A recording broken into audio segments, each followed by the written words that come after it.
Salam Ibu Bapak, mari kita membuka firman Tuhan bersama-sama dari kitab Keluaran pasal yang kedua, ayat 23 sampai yang ke-25.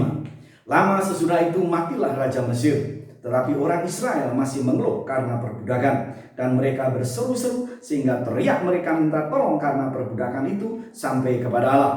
Allah mendengar mereka mengerang, lalu ia mengingat kepada perjanjiannya dengan Abraham, Ishak dan Yakub. Maka Allah melihat orang Israel itu dan Allah memperhatikan mereka. Ibu bapak saudaraku yang kekasih di dalam Tuhan, Allah mendengar erangan umatnya dan bertindak untuk menolong umatnya menurut caranya. Pertanyaannya adalah, mengapa umat Tuhan Israel ini mengerang? Jawabannya sederhana, karena tidak lagi sanggup berseru-seru, karena tidak lagi sanggup berteriak, karena begitu berat penderitaan mereka, sehingga yang mereka lakukan hanya mengerang di hadapan Tuhan dalam penderitaan. Pertanyaannya adalah, apa yang menyebabkan mereka mengerang? Pasal 1 ayat yang ke-8. Kemudian bangkitlah seorang raja baru memerintah tanah Mesir yang tidak mengenal Yusuf. Berkatalah raja itu kepada rakyatnya, bangsa Israel ini sangat banyak dan lebih besar jumlahnya daripada kita. Marilah kita bertindak dengan bijaksana terhadap mereka, supaya mereka jangan bertambah banyak lagi. Dan jika terjadi peperangan, jangan bersekutu nanti dengan musuh kita dan memerangi kita, lalu pergi dari negeri ini. Sebab itu pengawas-pengawas Rodi ditempatkan atas mereka untuk menindas mereka dengan kerja paksa. Mereka harus mendirikan bagi Firaun kota-kota perbekalan, yaitu Pitom dan Raamses. Ibu bapak saudaraku, erangan mereka diakibatkan oleh penindasan oleh raja yang baru naik tahta, yang tidak mengenal Yusuf, sehingga jasa-jasa Yusuf yang sedemikian besar atas bangsa Mesir tidak lagi diingatnya.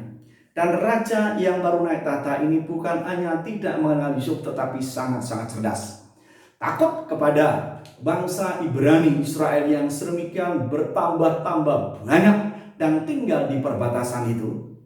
Tetapi ibu bapak saudaraku, tidak mau mengusir mereka, tetapi memperkerjakan mereka, memanfaatkan tenaga mereka untuk keuntungannya. Itulah sebabnya raja yang baru naik tahta itu membangun 2 kota perbekalan. Satu untuk menyimpan persenjataan, sekaligus untuk menyerang apabila musuh datang. Dan yang dipekerjakan tanpa bayar adalah orang Israel ini. Ibu bapak saudaraku, tujuannya satu, supaya bukan hanya mereka menderita, tetapi jangan bertambah-tambah banyak, supaya jangan nanti bersekutu dengan musuh dan melawan mereka. Itulah sebabnya mereka berseru kepada Allah, menjerit kepada Allah, sampai akhirnya mengerang kepada Tuhan karena penderitaan yang sedemikian berat. Ibu bapak saudaraku yang kekasih di dalam Tuhan, hari-hari ini kita juga mengalami hari-hari yang berat oleh karena virus ini. Pertanyaannya adalah, bagaimana sikap Allah terhadap erangan orang Israel? Ibu bapak saudaraku, mari kita perhatikan ayat yang ke-12. Ini cara Allah bertindak dengan tangan yang belum kelihatan, tetapi makin ditindas, makin bertambah banyak dan berkembang mereka, sehingga orang merasa takut kepada orang Israel itu. Ibu bapak saudaraku, Allah yang tidak pernah berhenti membela umatnya, ibu bapak saudaraku, bertindak dengan tangan yang tidak kelihatan, dengan memberkati umat yang tertindas ini, sehingga dituliskan di sana, semakin ditindas, semakin bertambah-tambah banyak, sehingga membuat orang-orang pada ketakutan. Rupanya tangan Allah ini seolah memperberat penderitaan mereka. Perhatikanlah ibu bapak saudaraku ayat yang 13. Lalu dengan kejam orang Mesir memaksa orang Israel bekerja dan memahitkan hidup mereka dengan pekerjaan yang berat, yaitu mengerjakan tanah liat dan batu bata dan berbagai pekerjaan di padang. Ya, segala pekerjaan yang dengan kejam dipaksakan orang Mesir kepada mereka itu. Ibu bapak saudaraku, semakin kejam mereka berbuat, semakin berlipat mereka bertambah banyak. Mengapa? Karena Tuhan yang bekerja membela umatnya yang mengerang di hadapannya. Ibu bapak saudaraku, sampai di situ penderitaan? Belum.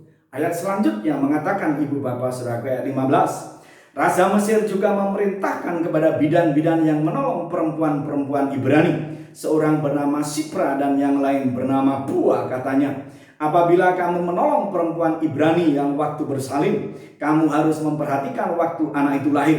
Jika anak laki-laki, kamu harus membunuhnya. Tetapi jika anak perempuan, bolehlah ia hidup. Tetapi bidan-bidan itu takut akan Allah dan tidak melakukan seperti yang dikatakan Raja Mesir kepada mereka dan membiarkan bayi-bayi hidup.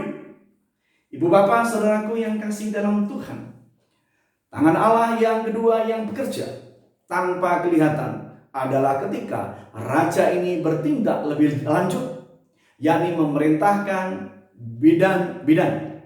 Di sana dikatakan Sipra dan Pua untuk menangani persalinan perempuan-perempuan Ibrani yang sedemikian berkembang pesat itu. Pesannya satu, apabila lahir laki-laki bunuh, apabila lahir perempuan biarkan ia hidup. Mengapa? Karena laki-laki berpotensi untuk menjadi kekuatan yang nanti mengganggu stabilitas politik raja yang baru naik tahta ini. Akan tetapi sekali lagi Allah tidak pernah tinggal diam melihat umatnya dianiaya. Lalu Allah menggerakkan, menyentuh hati dua bidan ini sehingga tidak melaksanakan seperti apa yang diperintahkan oleh Firaun raja baru ini, sehingga membiarkan yang lahir laki-laki, dibiarkan yang lahir perempuan tetap ditolong sebagaimana layaknya seorang bidan yang menolong. Rupanya hal ini membuat Firaun marah, dan ketika dua perempuan ini dipanggil, dengan enteng mereka berkata, perempuan-perempuan Ibrani beda dengan perempuan-perempuan Mesir. Ketika mereka bersiap untuk persalinan, kami datang. Tetapi ketika kami bidan ini datang, mereka sudah melahirkan. Mengapa bisa sampai seperti itu? Allah yang bekerja menggerakkan hati bidan ini, karena bidan memiliki hati yang takut akan Tuhan, sehingga Tuhan tidak tinggal diam memberkati dua bidan ini, bukan hanya berumah tangga, tapi keluarganya diberkati. Ibu bapak saudaraku, dengan tindakan bidan itu, Allah sedang satu langkah mengalahkan Firaun yang sedang menindas bangsa pilihan Tuhan ini. Ibu bapak saudaraku yang kekasih di dalam Tuhan, apabila hari-hari ini kita masuk ke dalam kesulitan lepas kesulitan, baik itu kesulitan berbicara berkenaan dengan perekonomian yang diakibatkan oleh merebaknya virus yang juga belum terhenti ini, dengarkanlah baik-baik bahwa Tuhan tahu apa yang sedang terjadi, dan Tuhan menyiapkan telinganya untuk mendengar seruan ibu bapa saudaraku yang kekasih di dalam Tuhan. Untuk itu, jangan mengeluh, tetapi ganti dengan seruan kepada Tuhan. Katakan kepada Tuhan bahwa ibu bapa saudaraku yang kekasih di dalam Tuhan bukan kebetulan, tetapi karena Tuhan mengizinkan keadaan virus ini. Memang di luar ibu bapa saudaraku yang kekasih di dalam Tuhan sedang berkembang pemikiran yang mengatakan bahwa virus ini bukan tiba-tiba, tetapi sudah dirancang lama sekali oleh seorang gaya yang bernama Bill Gates atau apa.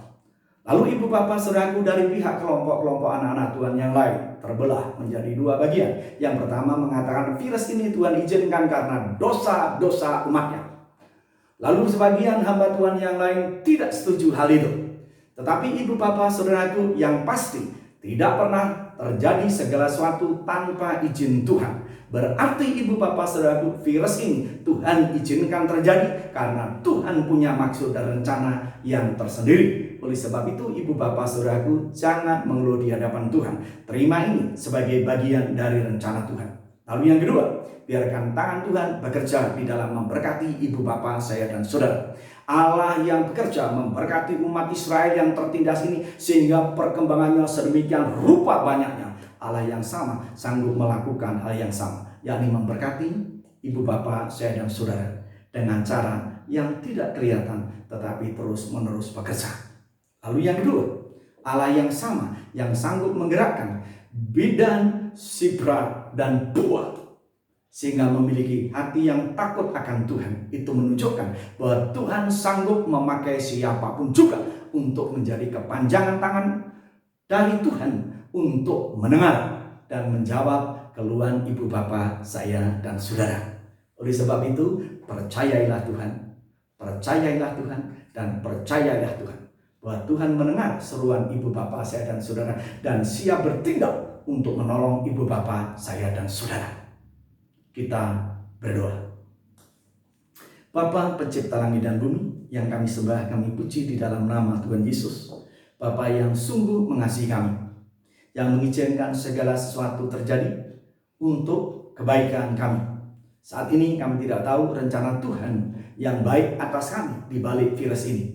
Tetapi yang jelas bahwa Tuhan sudah memakai dan memberkati pemerintah kami, sehingga ketika virus ini berkembang, pemerintah kami sudah siap mengantisipasinya, dan kami siap bekerja sama dengan pemerintah kami. Kami siap untuk terus melanjutkan isolasi diri,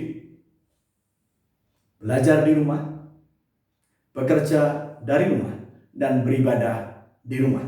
Dan kami tahu bahwa ini hanya sementara. Cepat atau lambat tiba saatnya tangan Allah bekerja menghentikan virus ini, sehingga kami kembali kepada kehidupan normal. Untuk itu kami berdoa untuk pemerintah kami diberkati oleh Tuhan, masyarakat kami diberkati oleh Tuhan, sehingga kami semua boleh mendisiplin diri di dalam menerapkan baik itu isolasi diri mandiri di rumah dengan penuh syukur dan sukacita, belajar dari rumah, beribadah di rumah, bekerja dari rumah dengan penuh syukur dan sukacita, dan menjalaninya bersama dengan Tuhan. Dan kami tahu Tuhan sedang bekerja untuk kebaikan kami. Terpuji namamu Bapa dari kekal sampai kekal. Meteraikan firman-Mu di dalam nama Tuhan Yesus. Dan sekarang kami satukan hati berdoa untuk anak-anak-Mu yang sakit. Firman-Mu mengajar kepada kami, oleh bilurnya kamu telah sembuh. Jadilah sembuh di dalam nama Tuhan Yesus. Bagi yang bersedih hati, Tuhan memberikan penghiburan. Bagi anak-anak-Mu yang harapannya terkulai, tegakkan kembali, yakinkan di dalam Engkau selalu ada jalan keluar dan pertolongan. Terpujilah buat nama-Mu Bapakku dari kekal sampai kekal. Kami meteraikan kebenaran firman Tuhan dan seluruh berkat yang kami terima sepanjang pemberitaan firman Tuhan ini di dalam nama Tuhan Yesus. Semua yang beriman katakan amin. Tuhan memberkati Ibu Bapak.